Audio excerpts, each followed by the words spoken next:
Disc బల్జ్కి ఆయుర్వేదంలో permanent solution ఉందా?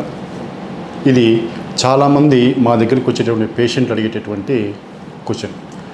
ఆయుర్వేదంలో 100% మనకి డిస్క్ బల్జ్ అనేది నార్మల్ స్టేజ్కి వస్తుంది. దానికి సర్జరీ అవసరం లేదు. ఎందుకు అంటే మనకి బిఫోర్ ఎంఆర్ఐ, ట్రీట్మెంట్ తర్వాత ఆఫ్టర్ ఎంఆర్ఐ మనం చూసినట్టయితే ఖచ్చితంగా మనం దాంట్లో చేంజెస్ చూడొచ్చు. డిస్క్ బల్జ్ అయినా, హెర్నియేటెడ్ డిస్క్ అయినా, లేదా డీజనరేటివ్ డిస్క్ అయినా, దీంట్లో ఏదైనా సరే మనము 100% రికవర్ చేసుకోవచ్చు. ఒకవేళ మీరు ఎప్పుడైనా యాక్సిడెంట్ అయ్యి బ్రేక్ అయితే మాత్రం మన ట్రీట్మెంట్లో అది సెట్ అవ్వదు. అది ఖచ్చితంగా మీరు ఆపరేషన్ చేయించుకోవాలి. లేదు అంటే ఏదైనా కట్లు కట్టే వాళ్ళ దగ్గర మీరు అది చేయించుకోవాలి. డిస్క్ బల్జ్ కానీ, బ్యాక్ పెయిన్ కానీ మీకు కానీ ఇబ్బంది ఉంటే ఖచ్చితంగా మన ట్రీట్మెంట్ తోటి 100% మీకు రికవర్ అవుతుంది.